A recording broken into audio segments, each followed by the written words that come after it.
beep bop beep boop bop. It's a podcast. Did you like that little intro I made? I mean, it was alright. Yeah.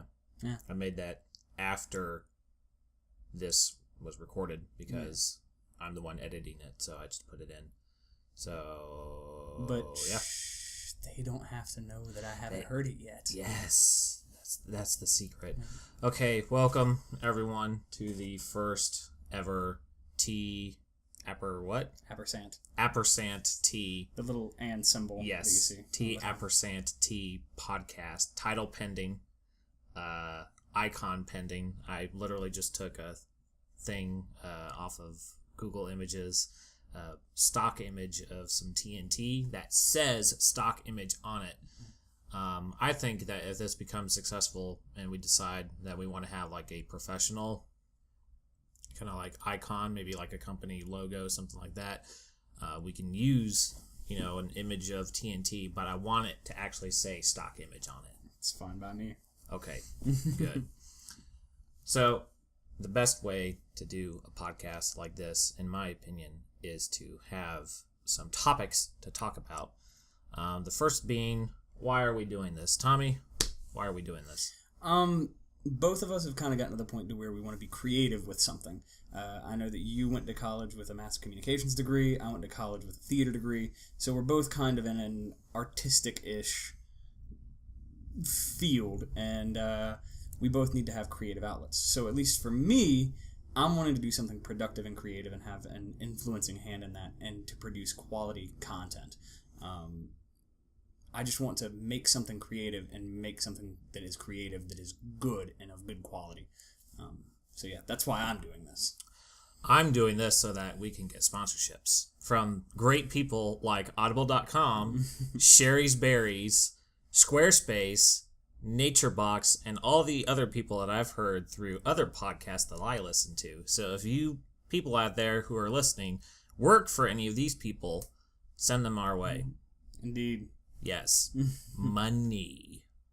That's why I'm doing it. That's all that matters in life, right? Money. Yes. Like nothing else matters at all. I can get boats.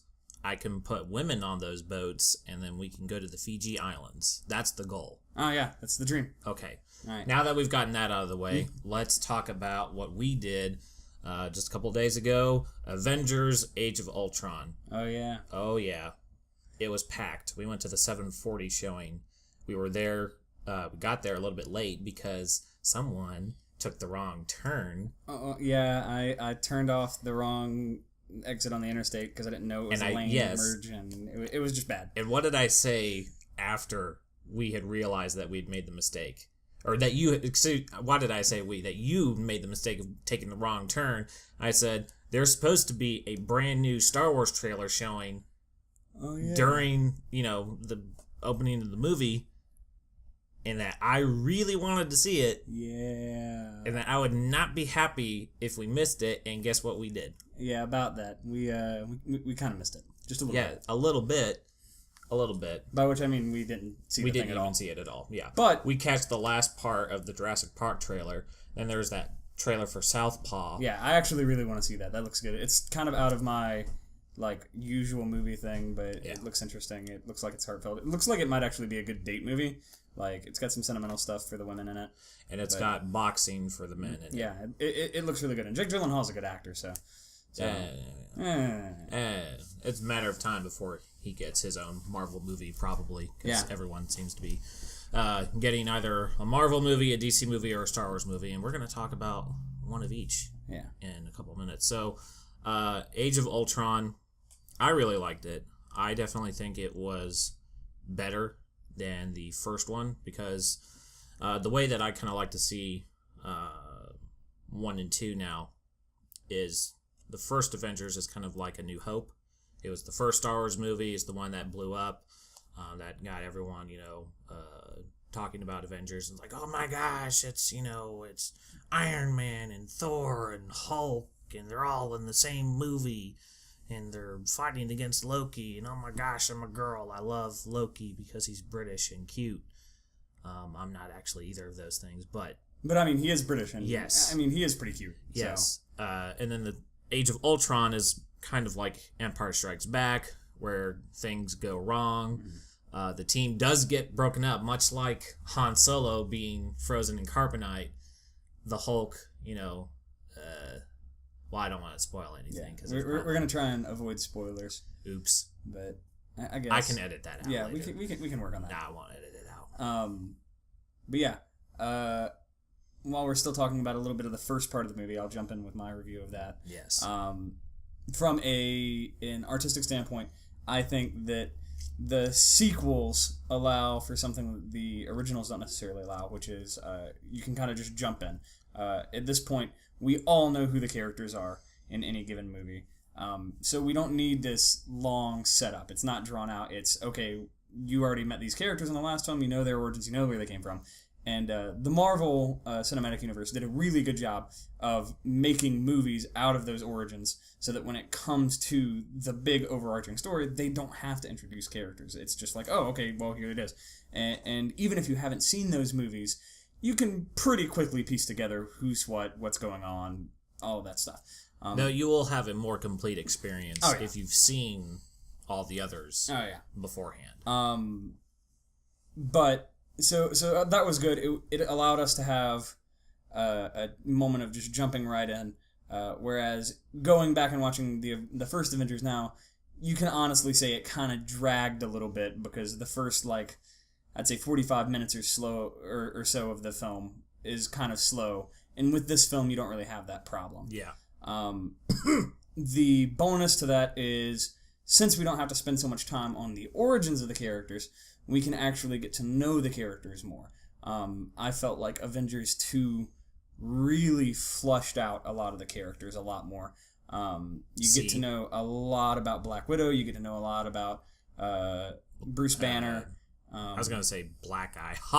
Hawkeye. Oh, yeah, you get to see a lot more about Hawkeye, find out about his background. We're not really going to spoil anything like that. Yes. But this film actually does a really good job of making Hawkeye a likable person, and he kind of becomes the everyman character. Yeah, because he was hardly in the first movie. Yeah. Because he was kind of a bad guy in the first movie. Yeah, and most of it. He didn't survive a significant role. Yeah. He's like, I'm the guy who shoots arrows. But the good thing about this is the way that they did him in the first movie, the way that they portrayed him, actually allows him to have a lot more depth of character in this film because he recalls his experiences a lot about being under the mind control of Loki and about feeling useless on the team sometimes and what does he bring to the team. And this isn't really a spoiler, but there's a line that Hawkeye is sharing with someone, and they ask him, or he asks them, oh, you don't think that the team needs me? And the person responds with, no, I think that they do need you, and that's what scares me. And it's this idea of, even though you have these guys who they call, they're basically walking demigods, they still need this schmuck who just shoots arrows, but he's very much a realistic character, like an everyman, just average Joe. And I really like that. It kind of gives the audience as a character to kind of relate with more. Yes. Which they didn't really have in the first one. No. I agree. So, would you recommend that the good people listening to this podcast go see Avengers? Oh, yeah. Age of Ultron? I definitely would. I think it's a great film. I won't say that I'm necessarily as blown away by it as some of my other superhero films that I've seen. Yes. But it is a solid film. I think it's good for people that do and don't like superheroes necessarily. Yes. It's a good action film that actually has a plot and story, and it brings up some ethical questions about the use of artificial intelligence, the idea of man playing God. What's more important, liberty, freedom, or safety? They did that in Winter Soldier as well. And it brings up some interesting talking points. And if you really want to get deep and wax philosophical, you can. And you don't see that a lot with action films. Yes. So yeah. Yeah, I recommend it as well, solely because of James Spader and his interpretation of Ultron. Oh, he was amazing. He was good. So, enough about Avengers. Mm-hmm. Let's talk about some other things, because you mentioned at some point, I think you said something about having your mind blown, and there's been some things that have come out lately that have blown my mind and blown your mind. Those are trailers, teaser trailers. Not sure exactly what the distinction is, to be honest, but one of them was for Batman v Superman, Dawn of Justice, and Star Wars Episode 7, The Force Awakens. Now, I'll go ahead and start talking about Star Wars. Go ahead. That's all you. I am a lifelong Star Wars fan. As far as I can remember, the first movie that I was consciously watching was, I believe, Empire Strikes Back, because I have a very vivid memory of the scene when Luke is getting into the snow speeder and everything like that. The first movie I think I've watched, but I wasn't paying attention, was The Great Mass Detective. But that's something that people have told me, and so that may have altered my memory in some way. But I love Star Wars to death. I've spent more time, money, and energy just on Star Wars, period. I went out today and got a Star Wars book, because all of the Star Wars books that I bought up until 2 years ago suddenly do not count anymore because they got bought by Disney. And so they said, well, this expanded universe with 200 books in it, we're going to make more movies, so they don't count anymore. Yeah, so they took it out of the canon, didn't they? Yes. So this is a book that is a part of the canon. And it's called Lords of the Sith, and it's basically about Darth Vader and Palpatine having to work together because they're stranded on an island. And these are two guys who hate each other, so I'm like, well, that sounds like a great book idea right there. So, with being a huge Star Wars nerd, I've been very anxious about The Force Awakens. My initial feelings about the fact that they're going to make another trilogy of Star Wars movies was kind of mixed. I was like, hey, if it says Star Wars on it, I'll buy it, pretty much. But at the same time, I recognize that the last 3 Star Wars movies that were made were not as well received. I like the prequel trilogy, but I don't love the prequel trilogy. I love the original. I love A New Hope, Empire, and Jedi. And I like Phantom Menace, Attack of the Clones, and Revenge of the Sith. Empire being my favorite. And if you don't think the Empire Strikes Back is the best one, then there's something wrong with you. And, you think that, so there's something wrong with you. Now isn't the mass reception, the generally accepted thing that Return is the best one? No. What's the... But I think in terms of if you want to be or most popular is what I'm saying. Most, I don't know about most popular, but the most critically acclaimed, as far as movie lists and everything like that, has always been Empire. Okay. To my knowledge, I'm pretty sure. I could be wrong on that, so fact check me, please, listeners. But anyway, to the teaser itself, starts off with desert, very reminiscent of Tatooine. You see a little speeder in the background speeding along, and then whoa, you see a huge crashed Star Destroyer. You've got the epic John Williams soundtrack playing, and then you see images of Darth Vader's crumpled, burnt up helmet. You see R2-D2. You see someone passing another person a lightsaber. You hear Luke talk about how the Force is strong in his family, and it's strong in you. Presumably he's either talking to his progeny or to someone else, someone who is latent with the Force. So that voice in the trailer is actually Luke. I actually didn't know sounds like Luke. I'm pretty sure. Mark Hamill? Is it Mark Hamill's voice? I'm pretty sure it's Mark Hamill. Okay. I could be wrong, but to me, I'm just going to assume the narrative Mark fits Hamill. when you listen to it. So. Yeah, because he said similar things in Jedi. Yeah. The Force is strong in my family, blah, blah, blah. So, you see explosions, you see stormtroopers, you see the guy with the crossguard lightsaber who looks suspiciously like Darth Revan from the expanded universe. If you've ever played Knights of the Old Republic, you'll know what I'm talking about. And again, acclaimed as one of the greatest like Star Wars villains that there's ever been. Yes, one of the best RPG games, period, and one of the best Star Wars games, period. Yeah, and that's a conversation for another day. Yeah. And then you see at the very end, you hear, it's pitch black, and then you hear Chewie, and then it brightens up, and you see Han Solo and Chewie, and he's like, "We're home." And then your hair is all standing up on your skin. You got the goose pimples, and you're just like, "Yes!" That's how I felt. Yeah, no, I think that's awesome. Question. Obviously, Harrison Ford is reprising his role as Han Solo. Yes. Do you know if the same actor is playing Chewie? Yes. I don't know. Yes. So it's the same guy in the... Yes. And same with, C-3PO. Anthony Daniels is back in the suit. The guy who... The only thing, as far as I know, about, the original people... I don't think they used the guy who played R2 in the... Sadly, I can't remember his name. Because before, technology wasn't as advanced back then, they actually had to put someone in R2-D2 so that he could be more emotional, is what they said, so that he has personality. I don't think they did that for... This one?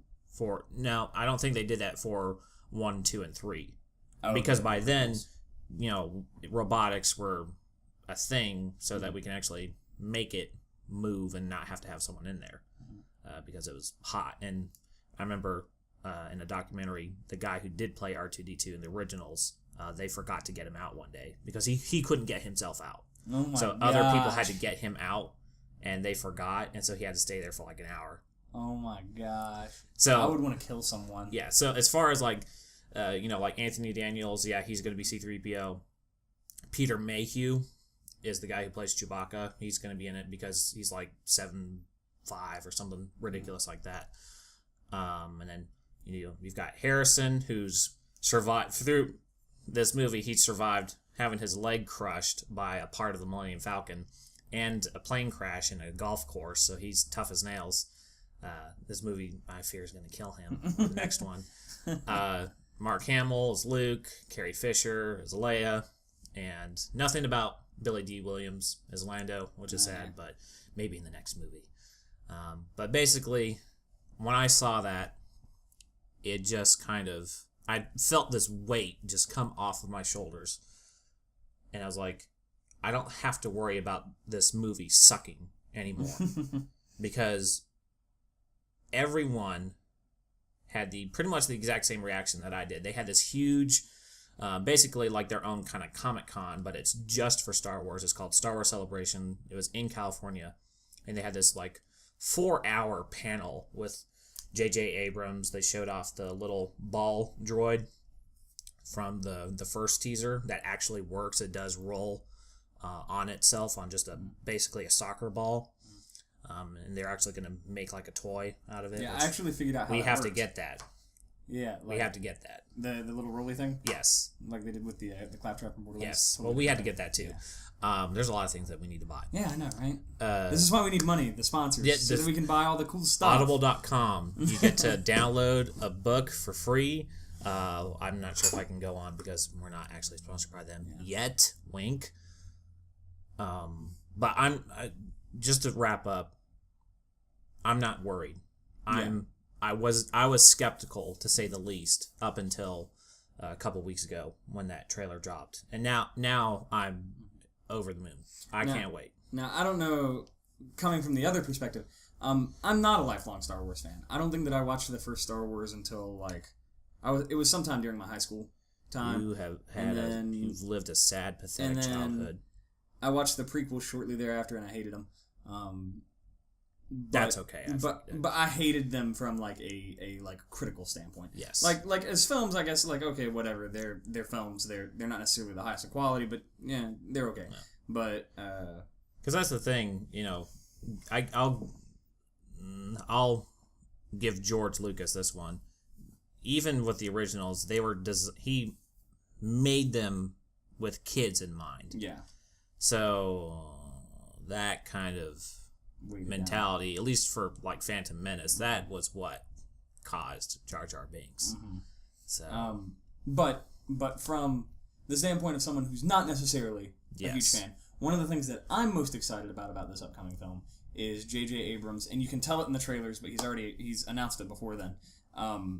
Was that J.J. Abrams is using as many practical effects as he can. Yes. And for those of you who don't know the difference, whenever you go see a film and something's computer generated, that's a CGI effect. But practical effects, which have kind of fallen by the wayside, they're not as popular anymore just because they're not as easy. It's not as cheap. Is where they actually build something. Jurassic Park, like the original Jurassic Parks, were all practical effects. Like they had animatronic dinosaurs and stuff like that. Because it just looks better. Yeah. Because it's something that actually exists in real space. Yeah. Like I always say, like the special effects in the originals are just, they look real. Yeah. They look real because it's something that was real. They made an actual like life-size Millennium Falcon. Yeah. So of course it's going to look better than something that is clearly CG. Yeah. And if you guys ever want a good example of like what practical effects look like at their apex, go back and watch the original trilogy of the Lord of the Rings that Peter Jackson directed. Yeah. Because literally everything that you see in Lord of the Rings just about is actually there. Like all the orc armor was forged. There were literally hundreds of guys standing there with like handmade pieces of armor. Like they made Minas Tirith, they made Helm's Deep, they made small scale versions. Yeah. They never made a real life size one because that's the one that always blows my mind looking back is the swamp where Frodo and Sam are walking through with Gollum. Like that swamp was a parking lot in the film studio that they were working at. Yeah. And they just completely made it from the ground up and just amazing. And J.J. Abrams is wanting to go in that direction with these films. And so a huge problem that I had with the prequels was that literally everything was CGI. Like there was no real background. It looked fake. And from an aesthetic standpoint, it just wasn't as visually pleasing as the originals. And this is hearkening back to those. I think in a lot of ways, J.J. Abrams' Star Wars is going to be like what the prequel should have been. Yes. Which is George Lucas supervising and another person directing. Yeah. Which is how it should have been. Yeah. But, that's a conversation for another day. Yeah. Okay, so enough Star Wars. Now it's on to the trailer that got you all fired up. Oh, yeah. I'm excited about it as well, but not as much as Star Wars. So, take it away. Yeah. The trailer that really excited me, that's got me amped up, is the Dawn of Justice trailer. Yes. And for those of you who haven't been keeping up, DC's kind of trying to fight a war that's been going on for the 3 years without them, and that's jumping on the bandwagon of superhero collaborated universes. So I think that they're kind of following the coattails of Marvel. But as a fan of DC, I'm much more excited about Dawn of Justice and the Justice League and all of that than I am the Avengers. Don't get me wrong, I love the Avengers. I love the Marvel Expanded Cinematic Universe, but I'm the most excited for DC. The reason being, and I'm about to say a really controversial statement that's apparently not really popular anymore, Superman is far and away my favorite superhero, of all time. The reason being, he presents an ideal. His character and his morality is based off of the morality of Jesus Christ as presented in the Bible. So, you want to talk about a character that's, someone to strive for, that's the kind of hero that I think of when I think of Superman. What would Superman do? What would Superman do? But that being said, I'm not like a lot of Superman fanboys, and, I hate Batman. I love Batman. He's actually probably my second favorite superhero, right up there with Spider-Man. And the differences being, I see Superman as my favorite because he's something to look up to. He's a hero. Versus Batman and Spider-Man are more like everyman characters. They're people that you can relate to. They're a little more realistic, I guess you'd say, as far as their character goes. Yeah, I can totally sympathize with Batman being a billionaire. Oh, yeah. With a huge tech empire and everything like that, with dead parents. You don't have one of those? Darkness, no parents. But that's just something that I've noticed. A lot of people who are in DC fans are strictly in one camp, and Yeah. they either love Superman and hate Batman, or they love Batman and hate Superman. Yeah. I like the Flash. Yeah. So I'm right in the middle. Yeah. So, that being said, I'm super stoked just because it's a new Superman film. Yeah. Well, is it a Superman movie or is it a Batman movie? Or is it both? I would say it's both. This kind of became the replacement for Man of Steel 2, I guess. Yeah. Which I know you're not thrilled about. I'm not thrilled about. Like, I wish he would have his own trilogy, but, anything to keep the universe going and all of that. I find that, especially with the Justice League, they're just a lot more interesting when they're together. Yeah. Because alone they're good and they're good characters and they have their own aspects. But when they're collaborative like that, when the Justice League comes together in the comics and film and television, it's just like, oh, well, you get all of the best aspects of all of the characters. Yeah. You get Superman and his Boy Scoutness and like trying to lead the group as best he can, and then you have Batman and his cynicism and his realism and he's grittier and he's a grounding element, and that's really, really cool, and I'm looking forward to seeing that. Yeah. And you kind of have two opposing ideologies. I'm looking forward to seeing where they go with Batman and Superman's like conflicting viewpoints, because in the comics, like, yeah, they disagree on a lot of things, but even though they disagree, they're like best friends. Like yeah. They truly respect one another, and they realize that each one has something to bring to the table. But all of that being said, this is a movie event that like fans of Batman and Superman have been waiting for like at least 50 just years. Nerds, period. Yeah. You know, that's the age-old question: who would win in a fight, Batman or Superman? Yeah, and it's great. And there are just so many elements that I'm super stoked about. Now, I know that back when they first did the casting and it was revealed that Ben Affleck was going to be Batman, Batfleck. Yes. Affleck. I know that a lot of people were really skeptical about it, and like the internet just like was outraged about it. Yeah, but then I guess cooler heads came to prevail because they're talking about like, oh, well, think about The Town, think about Gone Girl, Argo, because he's made a name for himself as a director. Yeah. And also just, you know, as a decent actor. Being decent. Yeah. Again, you know, we can forget Glitter or whatever it was, or the first Daredevil. Yeah. Even though, you know, that's okay. Yeah. It's Colin Farrell that I have a problem with. Yeah. But I was actually, because I'd seen The Town and I'd seen Argo and I knew of his work in directing roles, I was actually like, okay, like I don't necessarily know if he would have been my first choice to cast. Yeah. But at the same time, given that and seeing what Zack Snyder has done in the past as a director, it was kind of the thing of, okay, I'm going to trust him. I don't necessarily know it.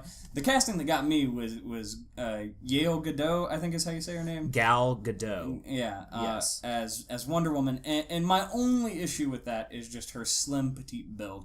I think she's a very beautiful actress. I think she seems to have a fair amount of talent. Like, she hasn't really gotten to explore roles. So, in a sense, I'm really excited to see her to be able to take on a bigger role. Yes. But it was kind of something that made me raise an eyebrow. But, again, I trust Zack Snyder. I think he's a good director. I think that the product that this crew has made together have been consistently good. Yes. So, until they give me something to give them a reason to doubt, I'm not really going to do that. A point in Gal Gadot's favor is the fact that she was a member of the Israeli army. Yeah. Because she is Israeli. She's been in the Fast and Furious movies. I don't think she was in Furious 7, which I hear is amazing. Sure. I think maybe she's like in 6 or 5 or whatever. I've only seen the first one. And I approve of you said something about how they're just more interesting together. That's definitely true. I think now people, I mean, they are going to do this. They already said that they're going to make a movie just for him. They've made no plan of The Flash. I'm talking about The Flash. The CW show is very successful. A lot of people like it. I really like it. I haven't been caught up for a while. So one of these days I'm going to binge watch all of them on Hulu or something and get caught up. And they're disconnected from the cinematic universe, right? Like they have Arrow, nothing to do with Arrow and Arrow is basically like that is the show in which they will spawn off other shows. Mm-hmm. So the Flash and the Arrow are in the same universe. They're going to make a Supergirl show. They're supposedly making like an Atom show. Mm-hmm. And Atom is currently in Green Arrow. He is in Green Arrow, yes. So. And he is the guy who plays Superman in Superman Returns. The movie we Brandon Ruth or Roth, whatever. See, I know him from Scott Pilgrim. Yes.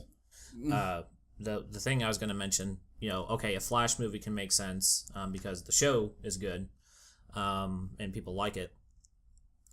Aquaman, nah. They did a good job casting the guy who plays Khal Drogo from Game of Thrones. Jason Momoa, something like that. Yeah. M name.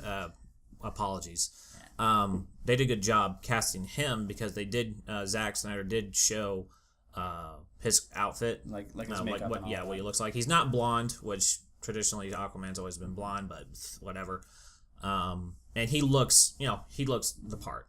So I'm like, okay, I can see him being Aquaman. Yeah. Now, of course, Aquaman's the butt of every superhero joke, so I think pushing for a movie for him is going to be difficult.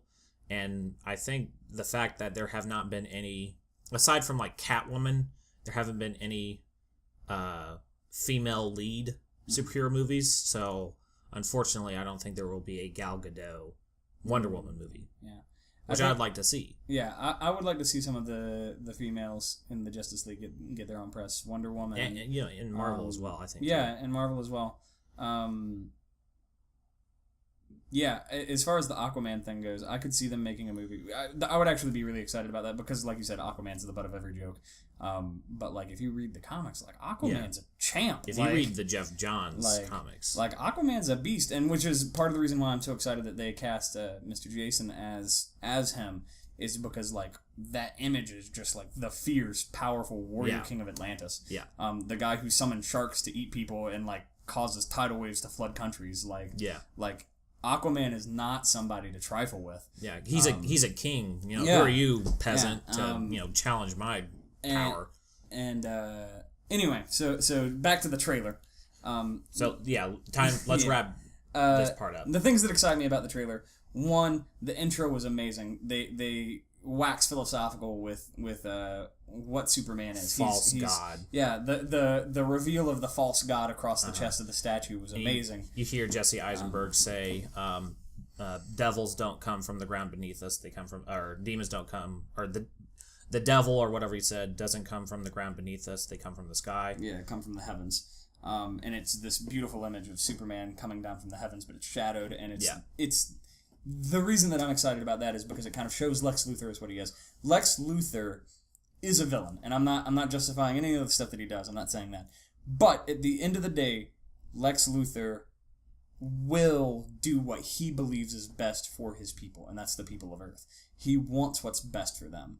The problem with that being he is so blinded by that, he could almost cross into the xenophobia, like a fear of foreigners or a fear of aliens. Something that is not normal. He doesn't trust Superman. That's the reason he hates him. He doesn't trust him. He thinks that he's out to take over the world or something like that.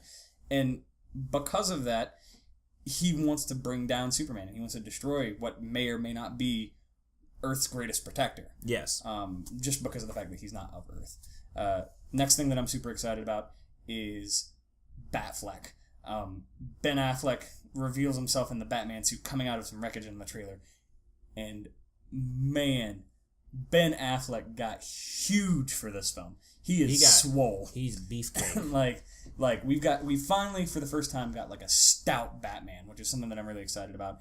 And I think a lot of that has to do with it has a lot to do with being inspired by Dark Knight Returns. The Dark Knight Returns comic by Frank Miller, and I'm really excited to see like a bulkier, tougher, kind of manlier Batman rather than the agile, like scrawny Batman that we've seen a lot. Yeah. Not saying that Christian Bale was scrawny at all. Yeah. He was big. The Batman that can punch a man through a wall. Yeah. And then the next wall and the next wall. Yes. Well, that's Superman, but yeah. But I'm looking forward to seeing how they bring it in. My prediction is that Lex Luthor is going to somehow manipulate bats into thinking that Superman is a threat. He's going to spin it some way because Lex Luthor's never going to do anything himself unless he absolutely has to. Yeah. And I think that this brilliant philanthropist, whatever, will convince this billionaire superhero that he's a legitimate threat, and then they're going to throw down, and at some point they're going to have this realization of, oh, we're actually the same, we're one and the same things, and then realize that Lex is the greater threat. Yes. And deal with that. I'm interested to see where they go. I'm hoping that they might go with the philanthropy and him becoming president, but we'll see how that goes. Yeah. All right. So on the topic of superheroes, I believe you have some stuff that you wanted to talk about. Because one of the inspirations for, at least for me, I'm sure as you as well, for doing this podcast, I am a huge fan of Rhett and Link, some internet-tainers, as they style themselves.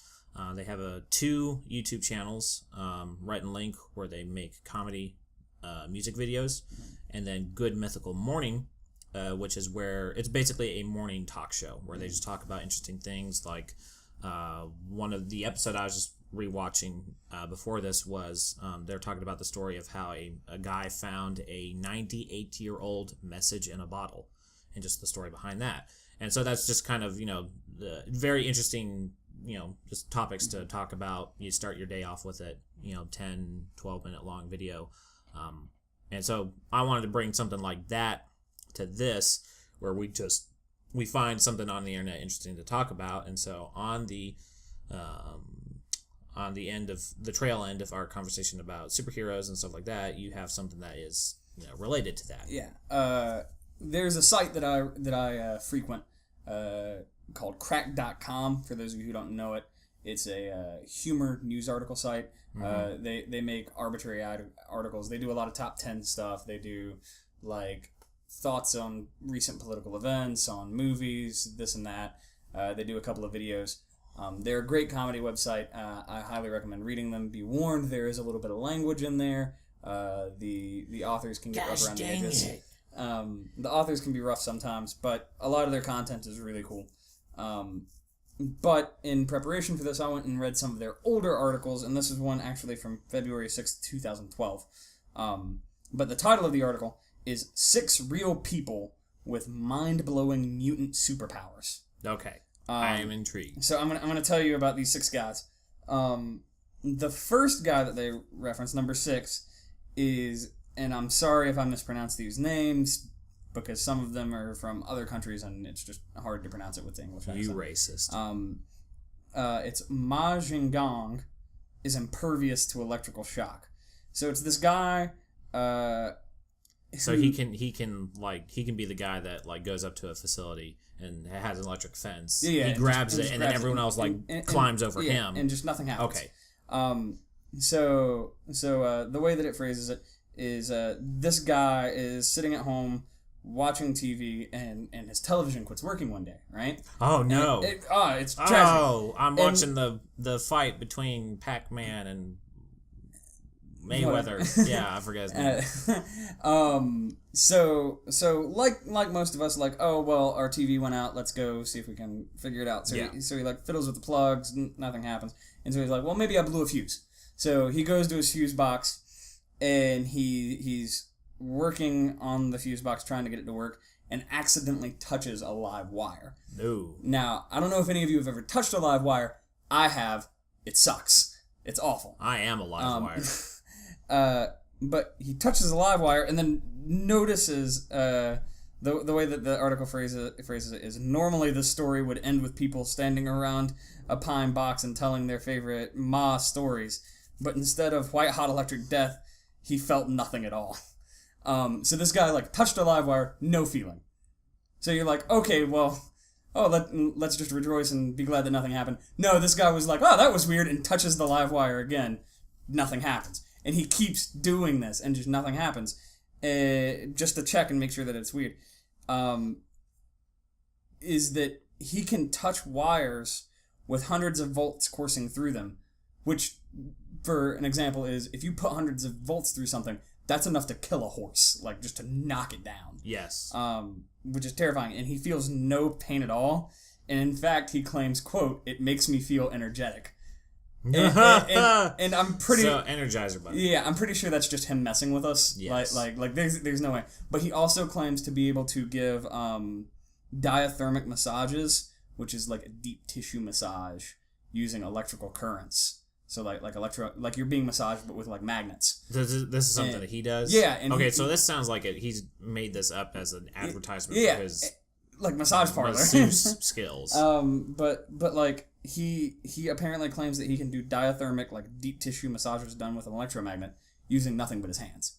I'm sure. And the explanation for this is actually really medical.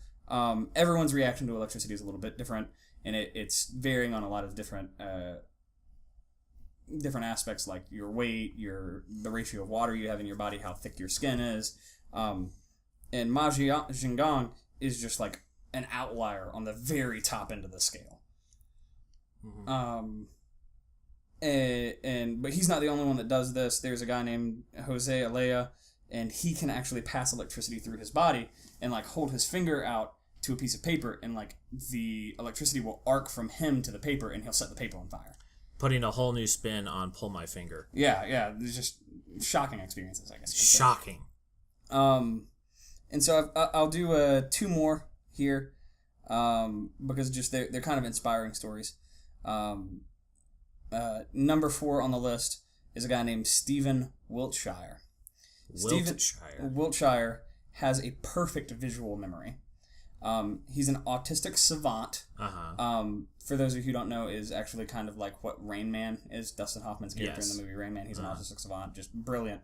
In one specific way. Yeah, in one specific way. And this guy's specific way is that he can look, like he'll ride in helicopters and ride over cityscapes. Yeah. And he'll just look down at the sky, like at the skyline, land, and then he will draw what he saw. Yeah. And like anyone could do that. They could go over the thing and draw it. But the difference is his will actually look like the city.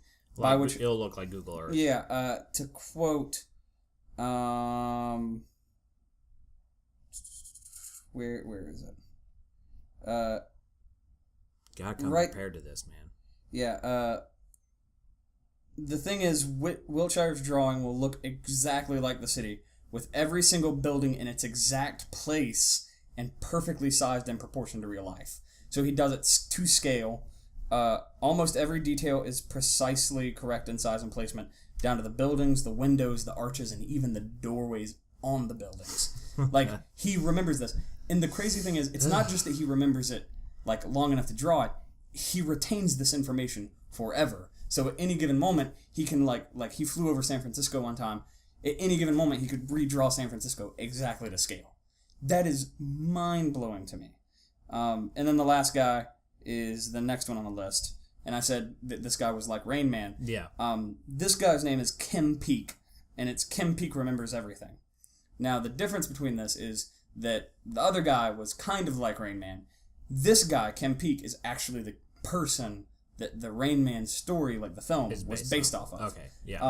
The difference being Kim Peek's not actually autistic, but he was born with a birth defect, which enhances his memory. Yes. What we call those superpowers. Yeah. He actually passed away in 2009, okay. But before he passed away, he had perfectly memorized 12,000 books. Ugh. Like, that he could just quote just off the top of his head. He remembered everything, and what's actually funny is Peek's story was also the inspiration for the film Rain Man. However, when someone asked Peek to read a book on gambling, which would have taken him about 30 minutes, he told them that using his powers for gambling would be, quote, unethical. So, like, this guy was legitimately a superhero. Like, yeah. He remembers everything. Well, that's great for, like, college. It's like, you need to buy this book. It's like, let me borrow the book. Yeah, for 30 minutes read it, and then, okay. Yeah, and apparently he can read 2 pages at a time using his left eye to read the left page and his right eye to read the right page. But, like that's a thing that you can do. Like, apparently you can train yourself to do that. That's like a chameleon moving his eyes independently. But, his quote memorized everything, and the example that it gives is that for any given person, so anyone could walk up to this guy and say, oh, my hometown is, so for me it would be Duncan, South Carolina. I could tell him my hometown, and he could tell me the highways that led to that town, the county that town was in, the area code and the zip code for that town, television stations available in that town, and the name of the local telephone provider and any notable local history. Like, for any person in America. Whew. That's mind-blowing. And so those are just some examples of people with real-life superpowers. Crack did an article. There's 3 or 4 more in there. I'd highly recommend going to their websites. And then he joined the CIA and became the director because he knew everything about everyone in America. It's crazy. Like, this guy is a walking, talking NSA. Okay, now it's time to take a page out of Monty Python and do something completely different. And that different thing is Kickstarter. Yay! What's Kickstarter, you ask? Well, it's a website that you can go to where you propose a project and then people can donate to this project and, hopefully have it succeed. You raise enough money. Like you can say, I need $5,000 to make a sock or something that can charge my phone. And, if you get $5,000, great, it succeeded. If you don't, it failed. You have like 30 days to be able to raise the money necessary for it to go through and for your card to get charged. So you can donate to something, and then if it doesn't succeed, your card wasn't charged, obviously, so you'd be good to go. So I got a couple that we're going to look through. Tommy, have you ever wanted spurs on your sandals? Well, duh, of course. Who wouldn't want that? Yes, because now you can do that. This is one that I'm pretty sure is still going on. It is called Spurandals. Spurandals. Okay. Spurandals. Yeah, okay. Oh my gosh. Yes. I'm going to see if I can... Well, you're not going to be able to see this, but it is still going on. So this is brand new. So it ends on May 30th. It's got 27 days to go. It has 8 backers right now. Spurandals, a neoprene, is that how you say that word? Neoprene, yeah. Cowboy spur that peels and sticks to a flip-flop or sandal. They are made in America and sold to the world. Okay, so wait, they're neoprene sticker things. So they're not even real. They're not like actual like metal like clink clank cowboy because that's spurs. dangerous. Yeah, but like, what are you gonna do? You gonna kick someone with them? Why would you not? Okay, I've got well, like true. like you get into a fight, like you could fight a guy in flip flops, but you add spurs to it, like that adds a new element of danger. He could mess you out. It is asking for $3,420. It has received $338 from 8 people. One of which I'm sure is the person Janet Ferguson who set this up. Yeah. And a couple of her friends that she's suckered into this. So that's the first one.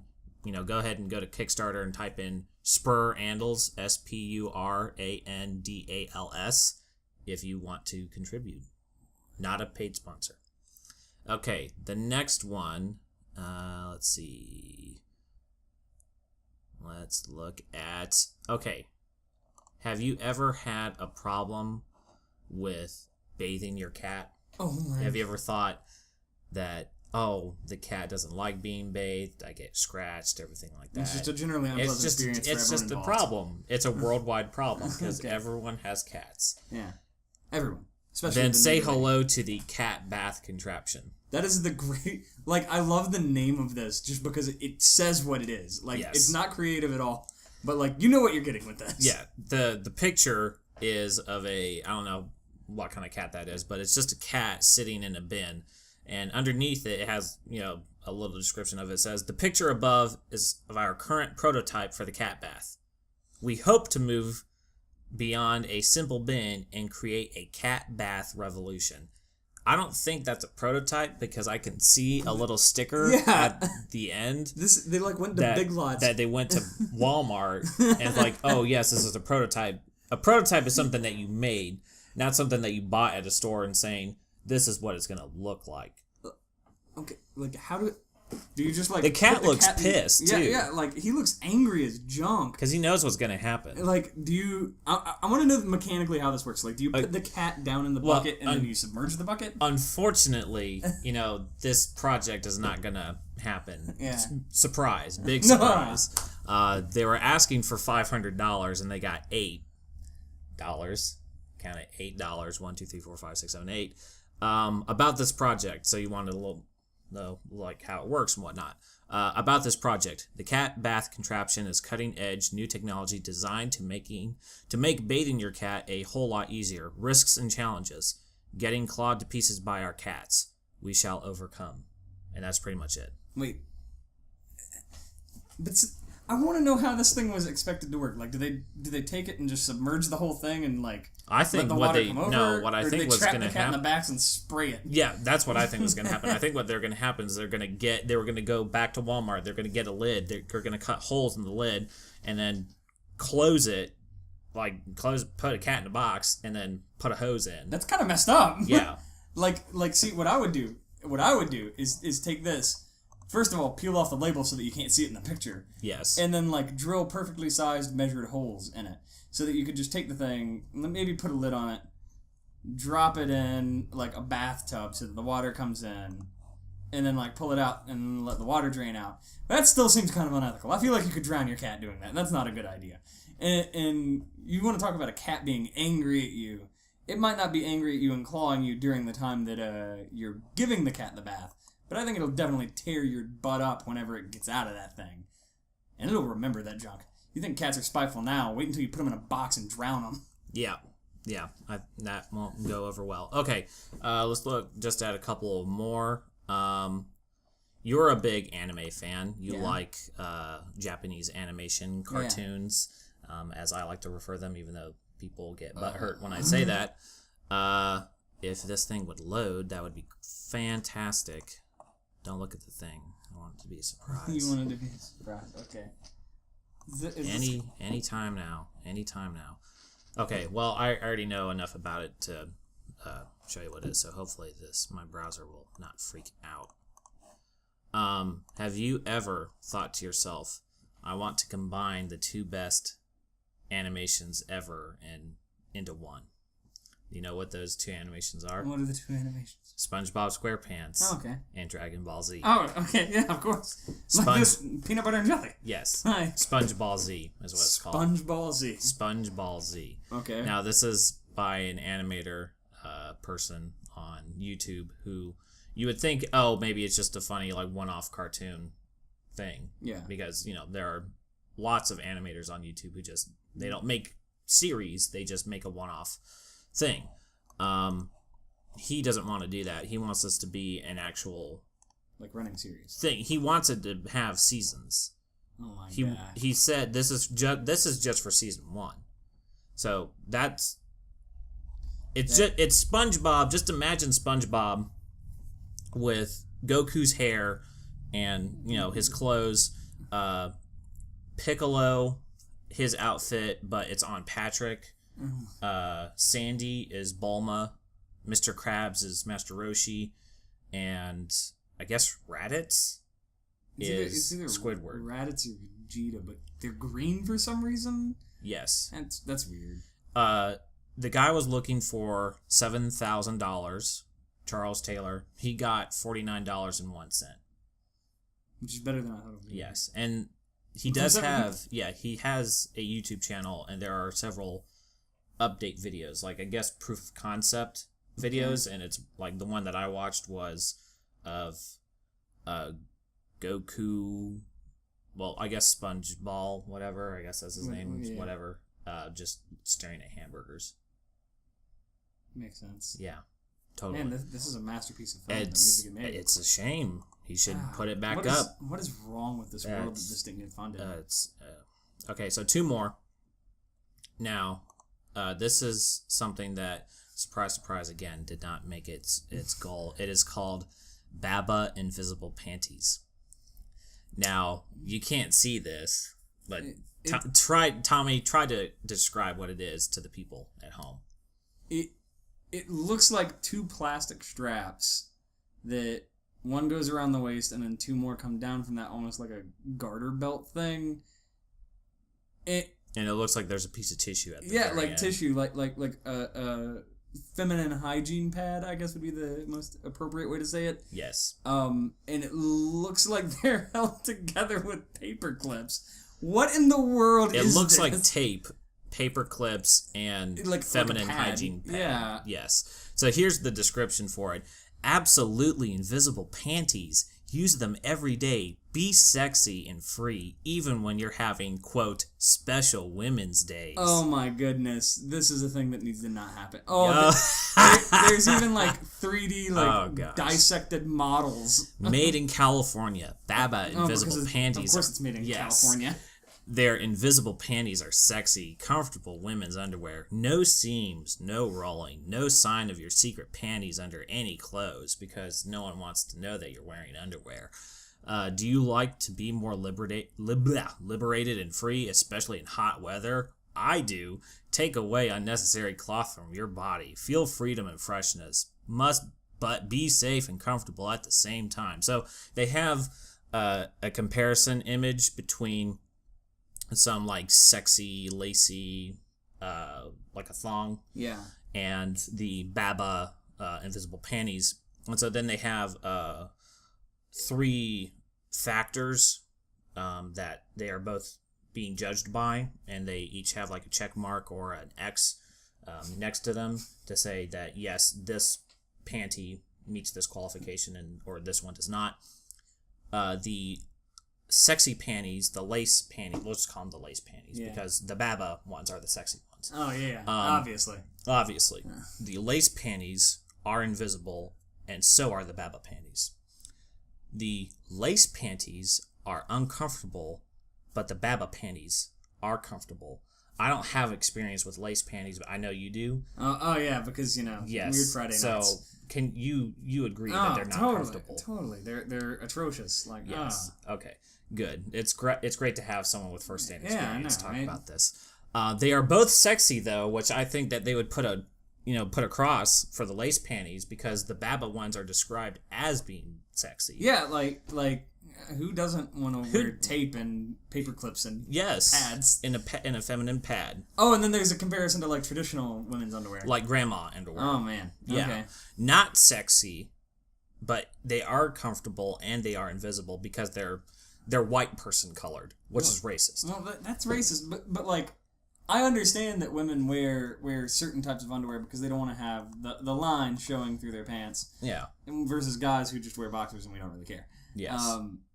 That's really weird. Like, who came up with this idea? And I want to know what maniac looked at this and was like, that looks good. Yeah. Oh, I'd close out of it. Let's see. It made money. Shockingly enough. It made money? It made some money. That depresses me. They wanted $10,000 for this, but they got $130. $10,000. You could literally make these for like 15 cents. That's $129 too much, yes. Go to Walmart, again, paper clips, some clear tape, and a feminine hygiene pad. You're golden. You have made your own Baba invisible panties. Okay, last one. Oh, that was extremely uncomfortable. Some people would consider this to be ridiculous, but this is a true example of people coming together for a worthy cause. You've got all these things like a couple years ago, the Haitian earthquake, where they had the "We Are the World" song that people could buy off of iTunes, and they would donate to help people in the aftermath. Even now, you've got the earthquake in Nepal that people are coming together to help people with that. The people of the internet came together to help a man make potato salad. He was asking for $10. Oh yeah, I've heard of this. Yes, he was asking for $10. He got $55,000. And, yeah, he got $55,000 to make potato salad. Okay, that's what we call a metric crap ton. Oh, potato salad. And his middle name is Danger. Zach Danger Brown. I want to know if his middle name is actually Danger or if he made that up. I really hope he should just drop the Zach and call it Danger Brown. Danger Brown. Yeah, because that might be what happens in his pants. Yeah, after the potato salad. That sounds like code. Like when you tell your manager, like, Code Brown, Danger Brown. Like, here's the thing. If it looks like the picture, like, that's some good-looking that's potato clearly salad. a stock image. I mean, yeah, but some like, potato salad that's got garnish on it. But, like, that looks good, though. It looks good, yeah. I like potato salad. Yeah, me too. So, okay. This is a successful Kickstarter. Like, the other ones that we looked at failed. This is, like, beyond successful. Yes. So, he was just asking for $10. And then I think this got up on Reddit, and that's where it exploded. And people were like, oh, let's just, as a joke, actually give money to this. And it just did not stop. And it didn't stop. So he kept, with Kickstarter, you have incentives that you create for people to donate more than just like $1 or something. Like there's a Kickstarter that came out like 2 days ago that I actually contributed for a game called Yooka-Laylee. If you've ever played Banjo-Kazooie or Donkey Kong 64, a lot of the people who made those games formed their own studio, and so they're going to make a spiritual successor to Banjo-Kazooie, and they're calling it Yooka-Laylee. So I contributed some money towards that. I could have just given them $5 and have my name in the credits, but I gave them a little bit more, so that means I'll get like a copy of the game when it comes out, I'll get the soundtrack, so on and so forth. And so there's even more after that. Like you can contribute $5,000 and you can be in the game. So you can voice a character and stuff like that. So you can do that for pretty much any Kickstarter. He did that starting at number 1. If you contribute $1, with your help, we'll be on our way to make successful potato salad. You will get a thank you posted to our website. They have a website for this. And I will say your name out loud while making the potato salad. All right. 2,084 people.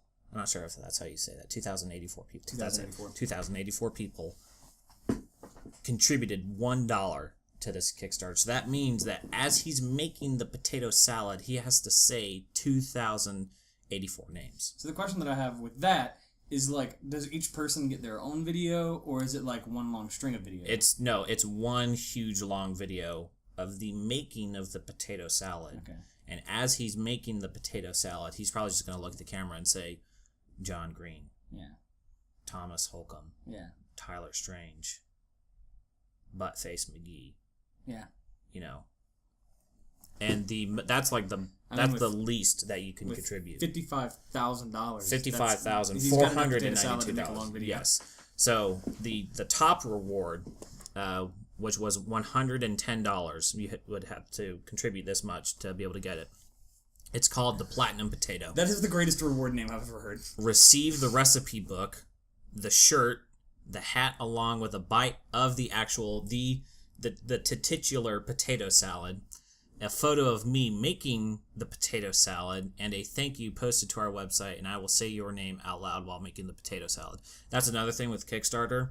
If you get a higher level, if you contribute a higher level amount, you will usually get something that's exclusive to that, but you get everything else below that. Yeah. So, like, with Yooka-Laylee, my name will be in the credits at the end of the game.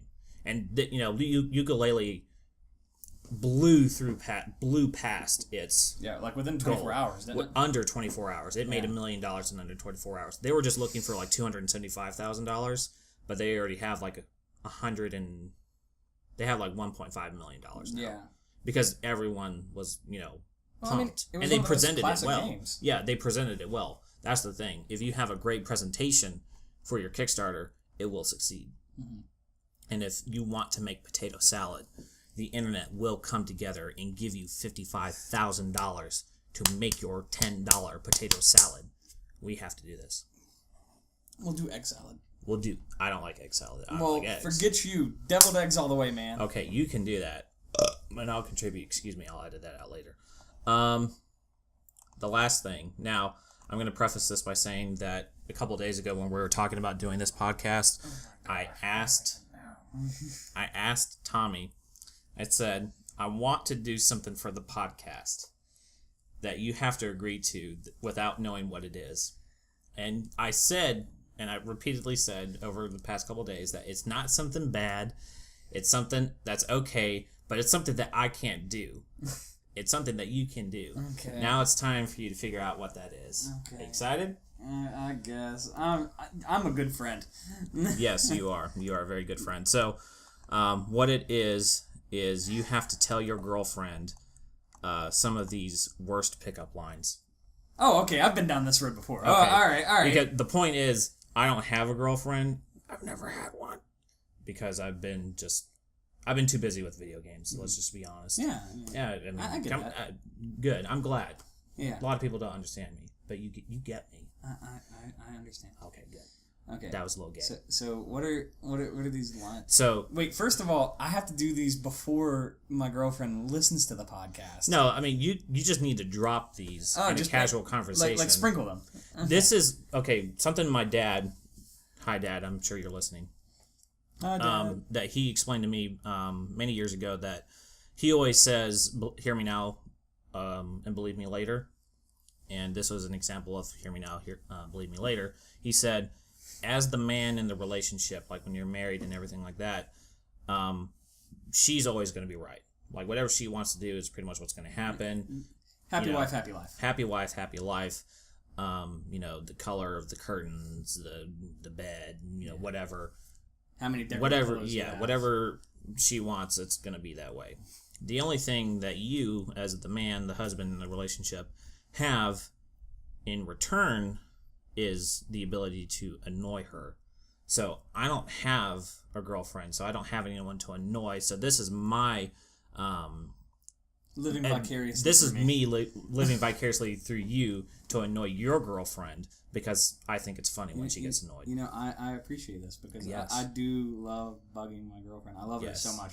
She's a saint to deal with me, but it is fun to kind of just like poke at her a little bit. Yeah, and I want to.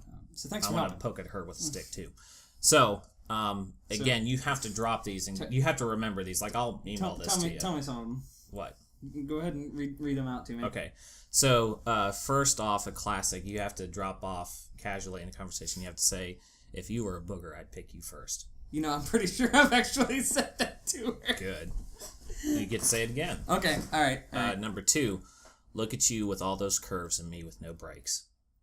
Wow. All right. You know how I know that one? How? A good friend of mine, some family friend. They were at the time a new couple on the mission field. Mm-hmm. They've since now have a lot of kids and everything like that. But at the time, there was just the two of them. The Jordans.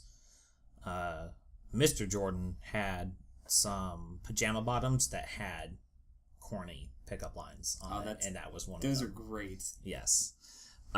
This was another one from those pajama bottoms. I'm new in town. Can you draw me a map to your apartment? All right. Thug life. That's direct. Yes. Good thing I've got my library card because I'm checking you out. Wow. Okay. All right. So you can just pull out your student ID or something. That's kind of like the variation of are you a parking ticket because you have fine written Because all over you have you. fine written all over. Yeah. You must be another classic. You must be tired because you've been running through my mind all day. All right. Yeah, that's classic.